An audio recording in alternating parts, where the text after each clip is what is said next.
How to fix Samsung A8 Plus। Hang and restart problem. नमस्कार दोस्तों, स्वागत है आप सभी का तिकराज यूट्यूब चैनल पर। तो दोस्तों, आज की इस वीडियो पर मैं आपको बताऊंगा कि कैसे आप जो है अपने सैमसंग के डिवाइस पर हैंग और रीस्टार्ट प्रॉब्लम सॉल्व कैसे कर सकते हैं।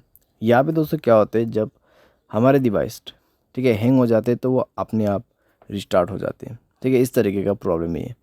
तो अगर दोस्तों आपकी जो डिवाइस है ठीक है सैमसंग का, वो भी अगर हैंग हो जाते, हैंग होने के बाद अपने आप रिस्टार्ट भी हो जाते, तो ये किस तरीके का प्रॉब्लम है, ठीक है, और आपको कैसे ये प्रॉब्लम फिक्स करना होगा, आज के इस वीडियो पर मैं आपको सॉल्यूशन बताने वाला हूँ। वीडियो को अंत तक देखिए, जो भी सॉल्यूशन मैं आपको बताऊँगा उसको फॉलो करें, आपका प्रॉब्लम सॉल्व हो जाएगा। ठीक है, वीडियो शुरू करने से पहले दोस्तों, अगर आपने चैनल को सब्सक्राइब नहीं किया है तो सब्सक्राइब करते हुए बेल आइकन को क्लिक करें। अगर आप ऑनलाइन पैसा कमाना चाहते हैं तो वीडियो डिस्क्रिप्शन पर आपको लिंक मिल जाएगा। किसी भी प्रॉब्लम के रिगार्डिंग पर आप हमें ट्विटर पर फॉलो करके मैसेज करें। तो चलिए दोस्तों, वीडियो शुरू करते हैं। तो यहाँ पे दोस्तों जो हैंग एंड रिस्टार्ट प्रॉब्लम है, ठीक है, तो उसको फिक्स करने के लिए आपको सबसे पहले तो स्टोरेज में से क्लीन अप करना होगा। स्टोरेज को क्लीन कीजिए और मोबाइल पे कई सारे एप्लीकेशंस है तो उसको डिलीट कीजिए। ठीक है, बहुत बड़ा एप्लीकेशंस आप यूज़ करते हैं तो उसका डेटा को क्लियर करके यूज़ कीजिए। इससे आपका जो रैम है वो खाली होगा।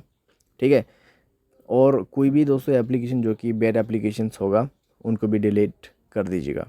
बैड एप्लीकेशन जैसे कि कोई अननोन वेबसाइट से इंस्टॉल किया हुआ एप्लीकेशन, ठीक है, तो उनको डिलीट कीजिए और अपने स्पेस को फ्री अप कीजिए। उसके बाद माय फाइल्स पे जाए और यहाँ पे भी दोस्तों स्टोरेज को फ्री अप कीजिएगा।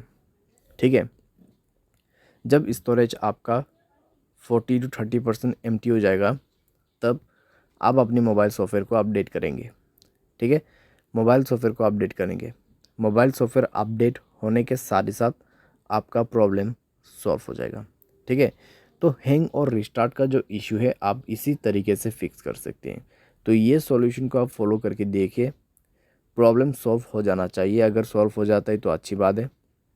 अगर इसके बाद भी प्रॉब्लम आते हैं तो आपको जाना है general management, reset and then factory data reset. ठीक है, फैक्ट्री डेटा रीसेट पे जाके आपको डायरेक्टली मोबाइल रीसेट कर देना है। जैसे रीसेट करोगे आपका प्रॉब्लम सॉल्व हो जाएगा। तो इस तरीके से दोस्तों आप अपने हैंग एंड रिस्टार्ट प्रॉब्लम को फिक्स कर सकते हैं। तो जितना भी मैंने आपको सॉल्यूशन बताया दोस्तों, उसी को फॉलो कीजिएगा तो आपका प्रॉब्लम सॉल्व हो जाएगा। आपको कोई भी दिक्कतें बाद में नहीं होगा। ठीक है, तो जो पॉसिबल सॉल्यूशन था मैंने आपको वही बताया, तो आप भी उसी को फॉलो कर लेना। उम्मीद करते हैं आपको ये वीडियो पसंद आया होगा। Thanks for watching.